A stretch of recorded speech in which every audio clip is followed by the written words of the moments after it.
সুন্দরা কাণ্ড।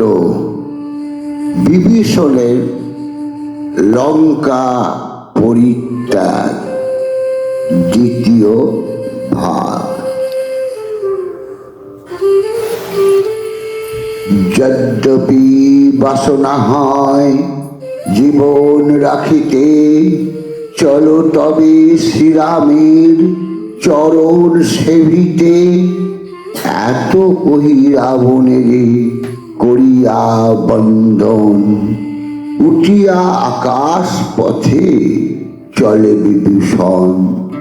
তাহার কি তাহার আমাত্ম পরিজন, তারাও করিল তার পশ্চাতে গমন।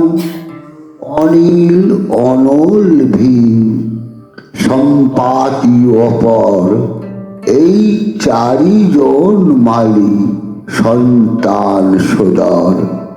তাহাদের সহিত আইলা বিভীষণ, মাতার নিকটে সব কইলা নিবেদন। তার অনুমতি লয়ে প্রণমিলা তারে, তারপর গেল নিজ বাটির মাঝারে।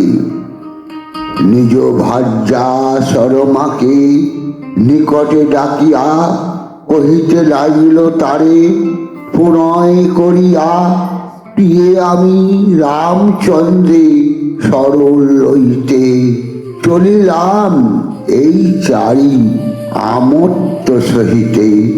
তুমি জানকীর কাছে থাকি নিরন্তর, সেবা করিবে তারে হইয়া তৎপর।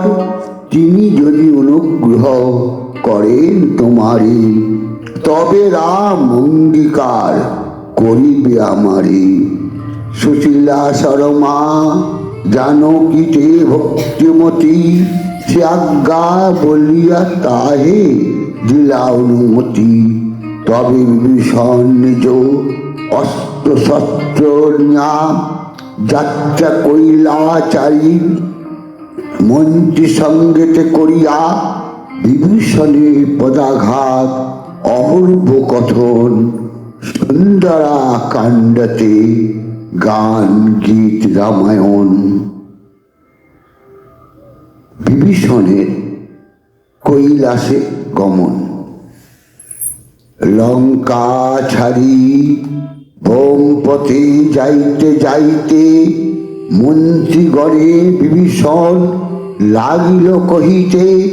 উপস্থিত বিপদ করিয়া নিরক্ষণ, করিলাম আমিও অগ্রজে উপেক্ষণ।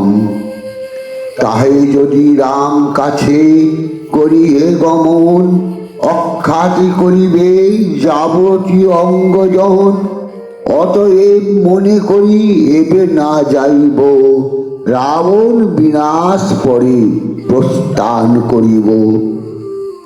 এক্ষণে থাকিয়া কোন নির্জনের কাননে, শ্রীরাম চরণ পদ্মে ধ্যান করি মনে। জয় শ্রীরাম। নমস্কার।